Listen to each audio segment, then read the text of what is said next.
I'm Jess. And I'm Wes.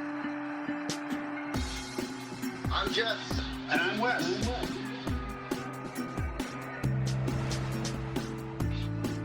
I'm Jess. And I'm Wes.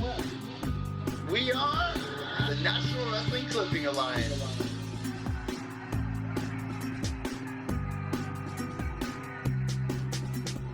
I am Jess. And I'm Wes. And we are the National Wrestling Clipping Alliance. And you're watching the NWCA podcast, the only podcast, the only wrestling history podcast that doesn't just talk history, we show history.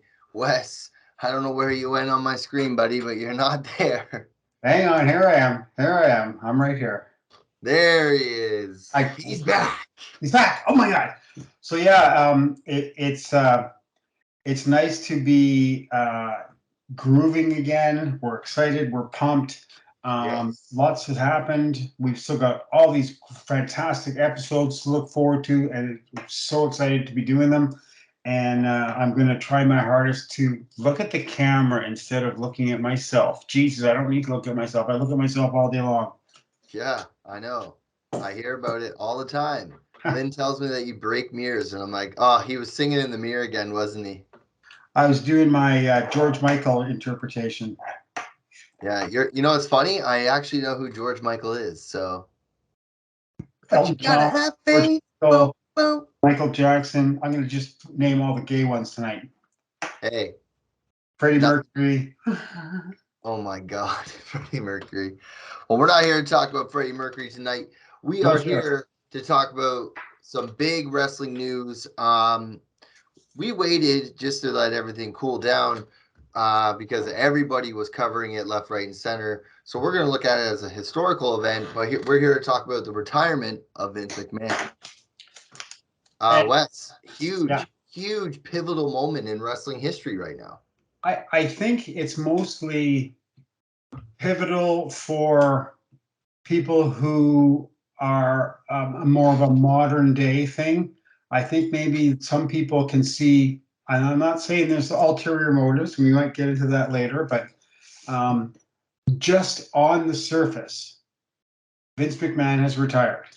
I don't care what he's going to do, or behind the scenes or whatever. On the surface, the legend of the WWF and whatever they want to call it, et cetera, entertainment has retired. He stopped. 50 years as the kingpin of pro wrestling. 50 years as the kingpin, okay? Yeah. And now, we can look at any which way you want. And I don't care what anybody's political views are or whatever, what's going on. You could say, oh, well, he got forced to retire. You could also say he's just saying that on top of the surface, but he's doing creative behind the scenes, just quietly. You know, there's a lot of things you could say, but like you said, on the surface, he's retired. And regardless of anybody's feelings of Vince McMahon, you can't deny what he's done for pro wrestling and everybody who watches it today. Without a doubt. You know, I hearken back to when I started watching when I was a kid, and he was on TV. He was doing the interviews in the early 70s with Argentina Rocca, and then he was doing it with Bruno for a while, and all the other people that came along way before it hit the big time. And no matter what, again, I'm going to repeat this because I have my own views. I do, and whether we get in there or not, it doesn't matter. Staple of the Northeast wrestling for all that time, and he was different, as opposed to, I think he was different from all the other guys that we were seeing, especially on TV in Southern Ontario back in the day. Mm-hmm. He was the person who pushed the show, as opposed. So he had it in him in 1970s. He's pushing the show, and he never said anything about hammerlocks or spinning toe holds or anything. He didn't talk about the matches technically wise. He was always pushing the show and the hype and the guys. So It's a big deal. It's a big deal just for pure wrestling fans. Well, just think about it like this too. Um, Vince McMahon is all I know. Exactly. Right? It was only a few years ago when I was researching and the Andre the Giant documentary came out and all that kind of stuff, and Dark Side of the Ring, that I really dove into wrestling history. So it's like I grew up with Vince. Hulk Hogan, WWF is all I know until I was introduced to WCW. Yep. Right, which is I got on Channel 47, TBS. I used to watch Thunder all the time. Okay. Yeah, but I mean, and like, let's talk about it. It is a pivotal moment because, like I said, 50 years and everything that he's gone through. Think about it. So he bought the company from his dad. Yep. Did all WrestleMania. WrestleMania is just a worldwide known event.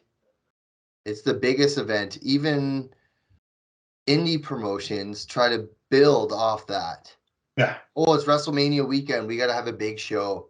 Oh, WrestleMania weekend show. You know what I mean? Like everyone tries to capitalize on that as a wrestling fan. Yep.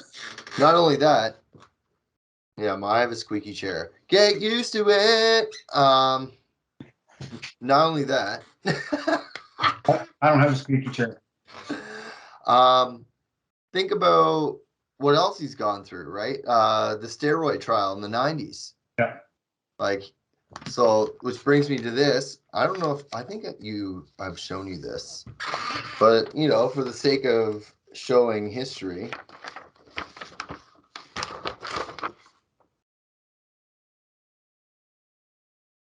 Yeah. Boom. Vince McMahon gets indicted. All right, watch this. This is a photocopy of the New York Times. And I won that off the Tom Burke auction. So, I mean, he had that part of him as well. Like, it's not the first time he made the news, but at the second time, like, he's done. Like, Vince is done. I thought he would die in the chair, bro. Like, I thought he would literally work until he died. I thought, I have to admit, when the steroid scandal came, I was right into the sheets, and we've just gotten a new batch of sheets, and I wish I could have been able to pull out something from around that time, but we're talking more about Vince, and Vince has been in every sheet that Meltzer, that everybody has put out for the last 30 years, right? Yeah. So pulling something out specific would have been a bit too hard. But when that came, being more of a true wrestling fan than a WWF fan like yourself, because that's the only thing you grew up with. Oh, I say some of our really small circle, we were hoping that he was going down. Your era of fans. But then whatever happened before that, we were hoping he was going down. And before that, and then after that, and then after that, we were just waiting for him to fall. We were just waiting so that, oh my God, maybe someone will get us back to the way it used to be. Mm-hmm. And you can't go backwards. I mean, small indies can say, oh, we're like the National Wrestling Alliance in 1970s. Well, yeah, but it's just, you can say that all you want. It's not the same. Mm-hmm. So we were hoping that he was just going to dry up and go away, and he didn't. No. And he just kept growing and growing. And I put it on a few of our posts on our Facebook pages that, like him or hate him, love him, dislike him, you want to push him down the stairs. Guess what? Successful businessman, billionaire, worldwide. Wasn't in it for fun. Wasn't in it to make friends. And we can go on and on and on for 17 hours about people he's pissed off. You can talk about the screw job right off the top of your head. Yeah. So, but I mean, shit. He just kept going, kept ticking, and a businessman to grow from the family business, and not to say his dad's company wasn't big, it was big enough, mm-hmm. But to this, what this is now, I wonder how many people they have on staff, like working there. Yeah. Like what, 20, 100, 600? Like, holy shit, how many? It's a big multi-worldwide business, and good for I him. wouldn't even call it a business, man. I would call it like an operation almost. An operation, yeah. Like it's a worldwide operation that they travel all around the world. They have a tour schedule. It's like a circus. It is. You always said it's like a traveling show. We travel everywhere. Yeah. Like for instance, like I told you, I'm going to see the WWE when it comes to Toronto in August. And it's just like before that, they hit Montreal, then they hit Kingston, then they hit Ottawa, and then they hit Toronto. Like, you see what I'm saying? So is that the same show that's coming to Winnipeg? No, the Winnipeg one I think is first. Oh. When's the one in Winnipeg? September something. Yeah, mine's in August, so it's after. Oh, okay. Yeah.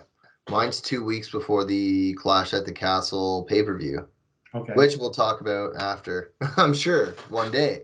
But yeah, you're right, man. Like, do you think fans from your era are excited to watch him kind of fall at this point in time of what's going on? I don't think anymore.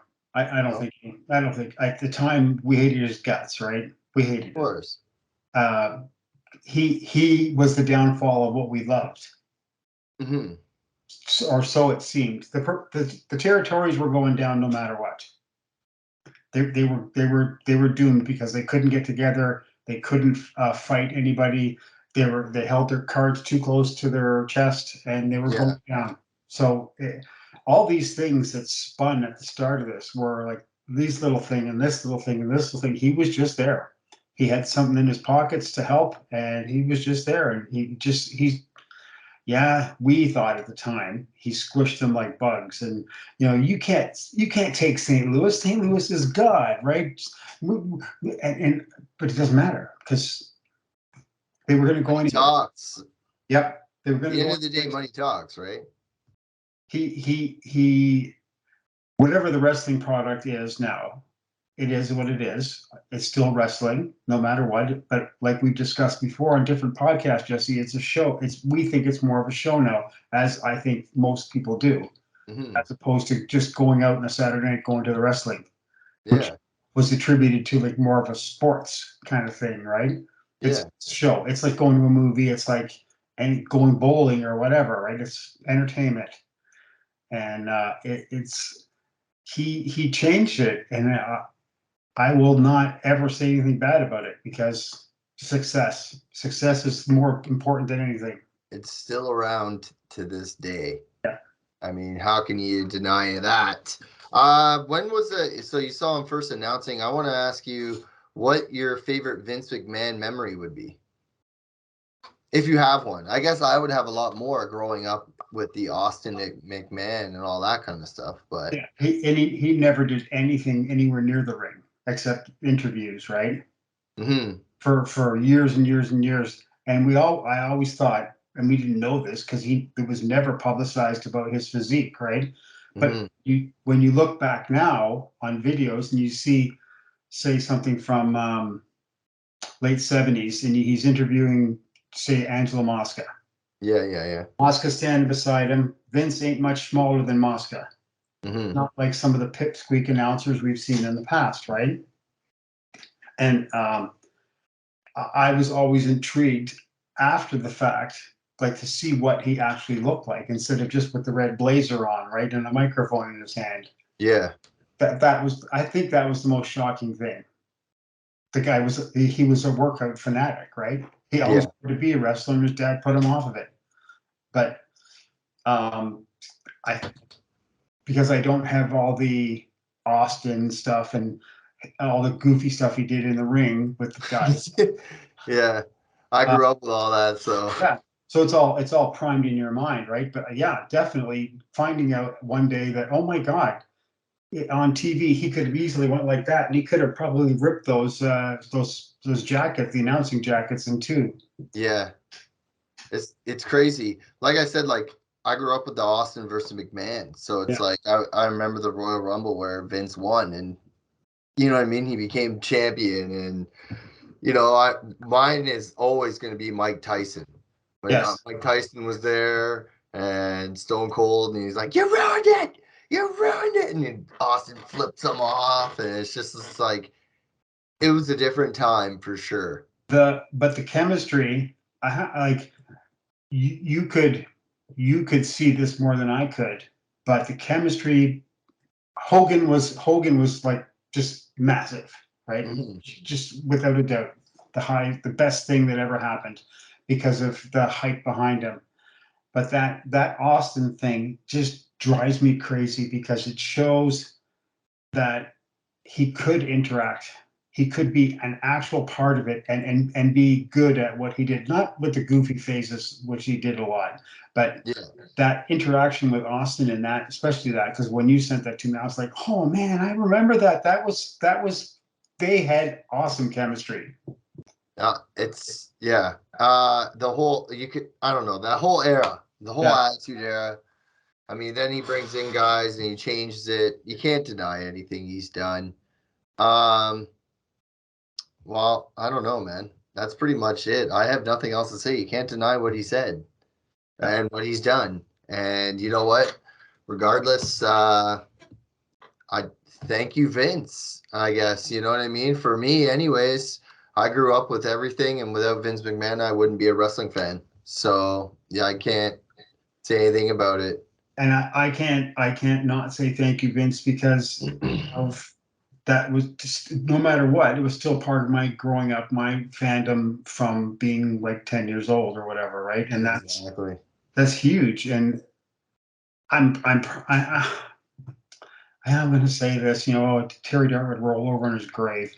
I'm proud. I'm proud of him. I'm proud that he's successful. I'm proud that he probably got to do just about everything he wanted to do with his, not his announcing, but with this Vince McMahon thing that he had created, right? And 77 years old, man. Someone asked me on last 2 weekends ago about, hey, you're a wrestling fan, aren't you? I said, yeah. How do you know? So and so told me. I was like, oh, okay. What do you think about Vince McMahon retiring? And I was like, oh, really? You want to know? I was like, well, not my cup of tea, but incredibly successful, changed the world. And I said, I think he was on TV for like 50 years. Like, good for him. You can't deny that. Longest running episodic television show of all time. Oh, really? Oh, yeah. Okay. Raw and SmackDown, I think, are like 1 and 2. They beat The Simpsons. They beat like everybody, man. Wow, I didn't. Okay. Yeah. They say it all the time on Raw. The longest weekly episodic television show of all time. Cool. Right? Now, I mean, the streak ended a long time ago because of COVID and everything. So I'm sure, I don't know if the streak still lives or whatever. I don't know how the technicalities all work on that. Yeah. But regardless, that's what they used to say.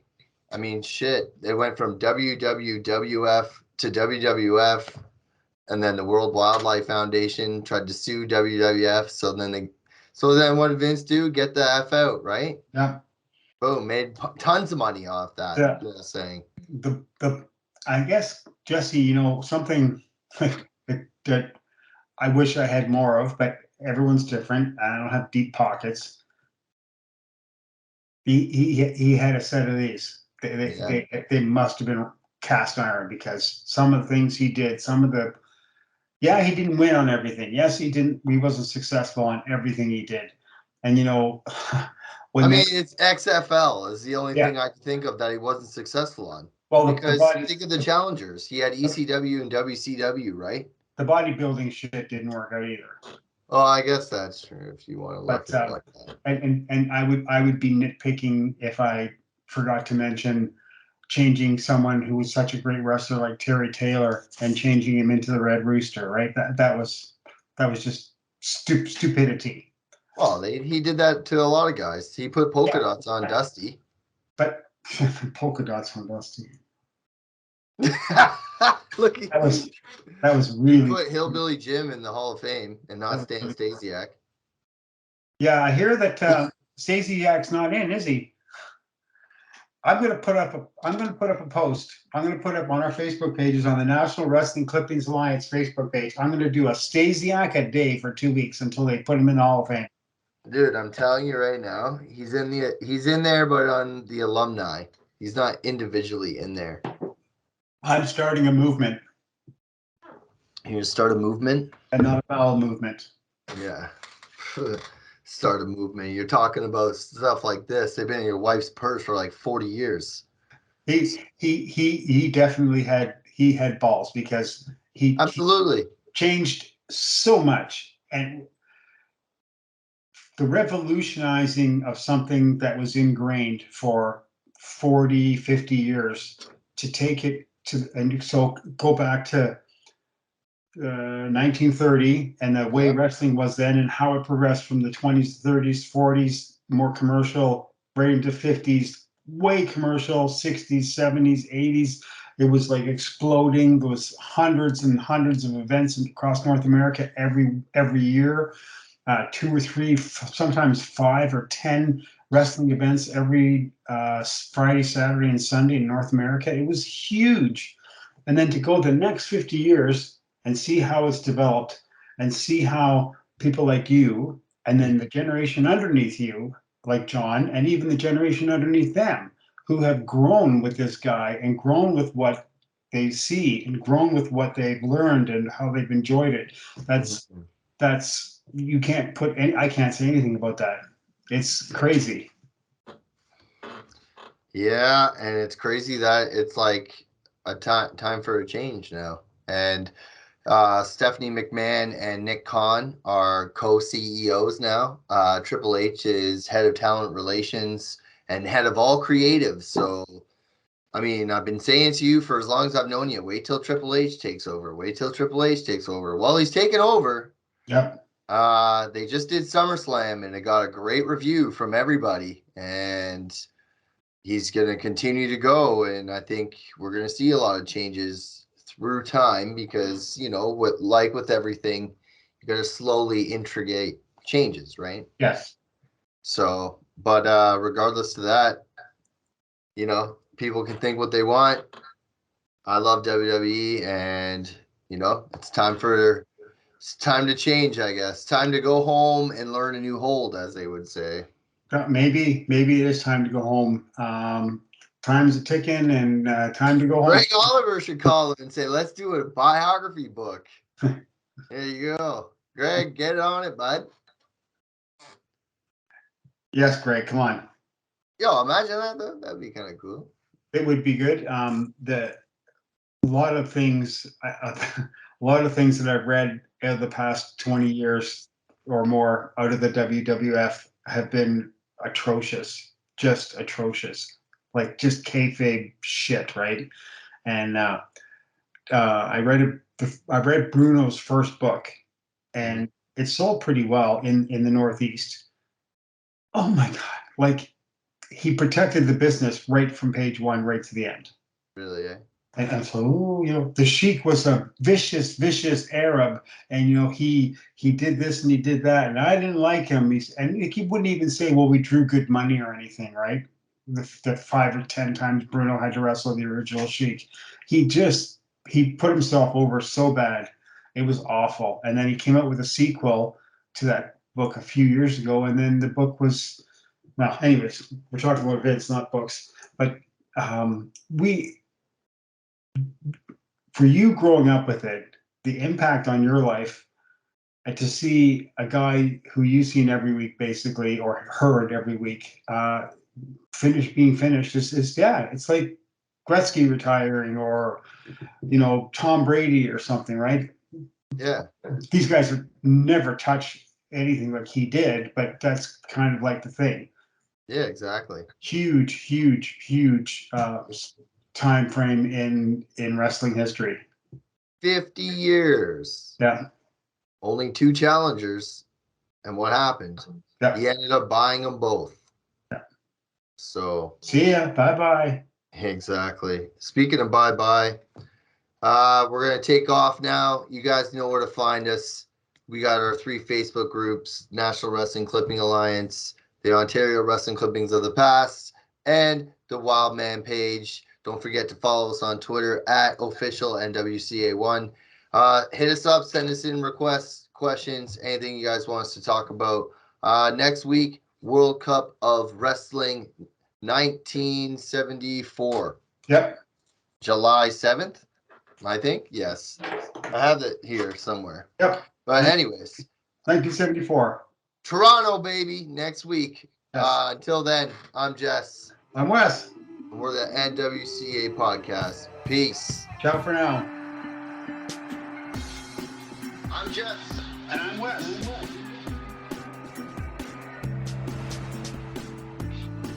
I'm Jess. And I'm Wes. We are the National Wrestling Clipping Alliance.